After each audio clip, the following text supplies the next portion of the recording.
नमस्कार बंधुरा DSSMK चैनले तुम्हारे सबाइके स्वागत। आज के भिडियोटी खूब गुरुत्वपूर्ण होते चले ICDS अंगनवाड़ी नियोग 2025 যেখানে 23 জেলায় প্রতিটি জেলার প্রার্থীরা এখানে আবেদন করতে পারবে এবং সম্পূর্ণ নিয়োগটি তোমাদের এই জেলা ভিত্তিকে বা জেলায় জেলায় নিয়োগ করা হবে। তুমি এখানে যে জেলা থেকে আবেদন করবে সেই জেলায় তোমরা এই কাজটি পাবে, মানে এই অঙ্গনওয়াড়ি কাজটি তোমরা যে জেলা থেকে আবেদন করবে সেই জেলা থেকেই আবেদন করবে, সেই জেলায় এই কাজটি পাবে। এই অঙ্গনওয়াড়ি বা ICDS এর যে অফিসিয়াল নোটিফিকেশনটি বার হয়েছে তোমাদের এখানে খুবই শীঘ্রই এই অফিসিয়াল নোটিফিকেশনটি বার হতে চলেছে। তোমাদের এখানে ভ্যাকান্সি মিনিমাম অনেক হতে চলেছে, মানে 36,000-এর বেশি তোমাদের এখানে এই ভ্যাকান্সি হতে চলেছে।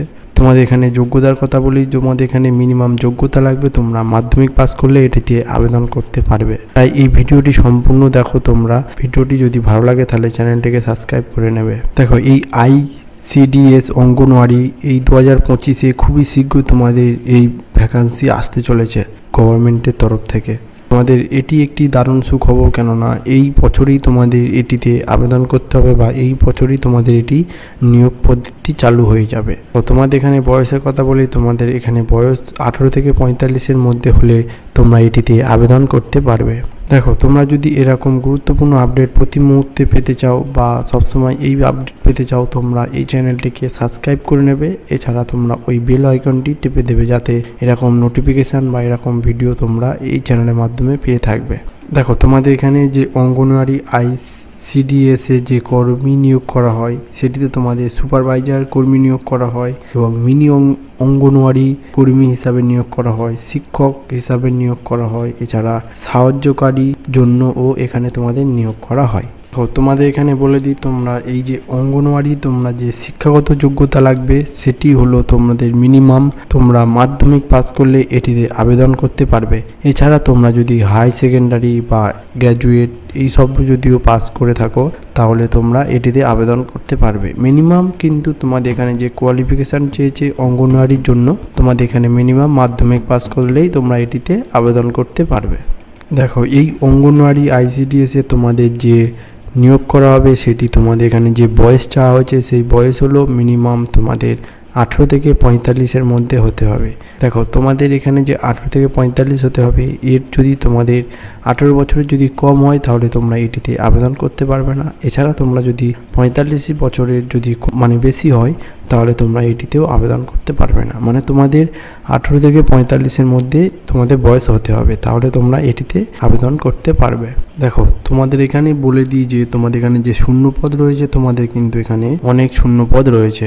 এরপরে তোমাদের বলেছি যে এখানে সুপারভাইজার কর্মী এবং শিক্ষক এই পদে তোমাদের নিয়োগ করা হবে। মানে যে পদে নিয়োগ করা হবে সেগুলি হলো সুপারভাইজার, এছাড়া কর্মী এবং শিক্ষক এই সব পদে তোমাদের নিয়োগ করা হবে। দেখো তোমাদের এখানে যে অ্যাপ্লাই করতে হবে, মানে তোমরা এটিতে অ্যাপ্লাই করবে কীভাবে, তোমাদের এখানে সম্পূর্ণ অনলাইনে বা অফলাইনে দুটিতে তোমরা অ্যাপ্লাই করতে পারবে। দেখো তোমাদের এই অঙ্গনওয়াড়ি কর্মীদের জন্য মাধ্যমিক পাস করলে তোমরা এটিতে আবেদন করতে পারবে এবং তোমরা যদি সহায়িকা পদে তোমরা যদি আবেদন করো তাহলে তোমরা 8ম শ্রেণী পাস করলে তোমরা এটিতে আবেদন করতে পারবে। এছাড়া সুপারভাইজারের যদি তোমরা এতে আবেদন করো তাহলে তোমরা সাধারণত পাস করলে তোমরা এটিতে আবেদন করতে পারবে। দেখো এর বয়স 18 থেকে 45, তোমাদের এরা বলেই দিয়েছি 18 থেকে 45 তোমাদের বয়স। এরপরে তোমাদের যে বেতন অঙ্গনওয়াড়ি সহকর্মী তোমাদের যে বেতন হবে 3,500 টাকা থেকে 4,500 টাকার মধ্যে তোমাদের এখানে বেতন হবে। এছাড়া সহায়িকা পদে তোমাদের যারা হবে তাদের 1,500 টাকা থেকে 2,500 টাকার মধ্যে তোমাদের এখানে হবে। এছাড়া তোমরা সুপারভাইজার পদে তোমাদের 20 থেকে 25,000-এর মধ্যে তোমাদের এখানে স্যালারি দেওয়া হবে। দেখো তোমাদের এখানে কিন্তু 36,000-এর বেশি তোমাদের এখানে যে পদ বা ভ্যাকান্সি রয়েছে, 36,000-এর বেশি এখানে ভ্যাকান্সি রয়েছে। তোমরা মিনিমাম মাধ্যমিক পাস করলে এটিতে আবেদন করতে পারবে। দেখো তোমাদের এখানে বলে দিই যে আবেদনপত্র করলে তোমরা এখানে কি কি জমা দিতে হবে। এই আবেদনপত্রে তোমাদের কি কি জমা দিতে হবে, তোমাদের এখানে প্রথম 1 নম্বর যেটা বলা হয়েছে প্রার্থীর বাসস্থান সংক্রান্ত সার্টিফিকেট মূল কপি, মানে তোমরা এখানে তোমরা যে রাজ্যে যে জেলায় বাস করো সেই জেলার তোমাদের বাসস্থান সার্টিফিকেট এখানে তোমাদের দিতে হবে। এছাড়া তোমাদের বলা হয়েছে যে এখানে তোমাদের যে শিক্ষাগত যোগ্যতা সার্টিফিকেট দিতে হবে, মানে তোমরা কোন শিক্ষাগত যোগ্যতায় তোমরা এটিতে আবেদন করছো সেই শিক্ষাগত যোগ্যতা এখানে দিতে হবে। এছাড়া তোমাদের এখানে বলা হয়েছে প্রার্থীর বয়স সংক্রান্ত সার্টিফিকেট, মানে তোমাদের এই বয়স অনুযায়ী তোমাদের যে জন্ম সার্টিফিকেট আছে সেই তোমাদের সার্টিফিকেটের জেরক্স বা এখানে দিতে হবে। এছাড়া এখানে বলা হয়েছে প্রার্থীর জাতিগত পরিচয় সংক্রান্ত সার্টিফিকেট দিতে হবে। তাছাড়া তোমাদের এখানে বলা হয়েছে শারীরিক বিকল্প সংক্রান্ত সার্টিফিকেটও তোমাদের এখানে দিতে হবে। এছাড়া প্রার্থীর সাম্প্রতিক তোলা 2টি ছবি, পাসপোর্ট সাইজের ছবি তোমাদের এখানে দিতে হবে। এছাড়া স্ট্যাম্প পেপার দিতে হবে, তোমাদের পাসপোর্ট সাইজের ছবি আলাদাভাবেও এখানে দিতে হবে। সব কিছু এখানে দিয়ে তোমাদের এই ফর্ম ফিল আপটা জমা দিতে হবে। আর তোমাদের এখানে সম্পূর্ণ যে ঠিকানাটা সেটি এখানে দিয়ে দিতে হবে। দেখো তোমাদের এখানে বলে দিই যে তোমাদের কোন জেলায় কতগুলি পোস্ট বার হয়েছে সেগুলি। দেখো এখানে কলকাতায় তোমাদের মিনিমাম 2500-এর বেশি তোমাদের এখানে ভ্যাকান্সি বার হবে। এছাড়া তোমাদের হাওড়া জেলা থেকে তোমাদের এখানে 2800 বেশি তোমাদের এখানে ভ্যাকান্সি বার হবে। এছাড়া দক্ষিণ 24 পরগনায় তোমাদের এরকম 3000। এছাড়া আছে উত্তর 24 পরগনা 2700, তারপর বীরভূম 2000, মুর্শিদাবাদ 2200, এরকমভাবে তোমাদের এখানে ভ্যাকান্সি বার হবে। তাও তোমরা যারা আবার মালদা জেলা থেকে করবে সেখানে তোমাদের 1800 বেশি তোমাদের এখানে ভ্যাকান্সি থাকবে। দেখো এছাড়া রয়েছে তোমাদের জলপাইগুড়ি থেকে 1500, এছাড়া পূর্ব মেদিনীপুর থেকে 2000, পশ্চিম মেদিনীপুর থেকে 2200 এখানে ভ্যাকান্সি বার হবে। বাঁকুড়া থেকে 1500 তোমাদের এখানে ভ্যাকান্সি বার হবে। পুরুলিয়া থেকে ওরকম 1400-র বেশি তোমাদের এখানে ভ্যাকান্সি বার হবে। এছাড়া পূর্ব বর্ধমান থেকে 2000, এছাড়া পশ্চিম বর্ধমান থেকে 1800, এরকম তোমাদের ভ্যাকান্সি বার হবে। এখানে তোমাদের অনেকগুলি প্রতিটা জেলা থেকে তোমাদের এখানে ভ্যাকান্সি বার হবে।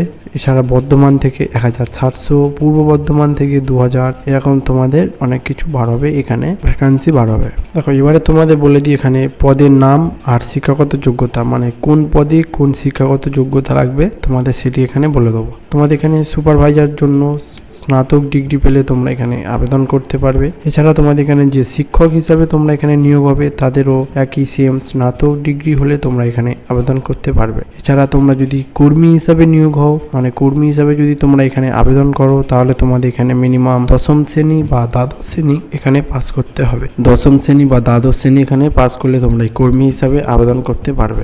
এবং তোমরা যারা সহায়ক পদে আবেদন করবে তাদের মিনিমাম 8 পাস করলে তোমরা এটিতে আবেদন করতে পারবে।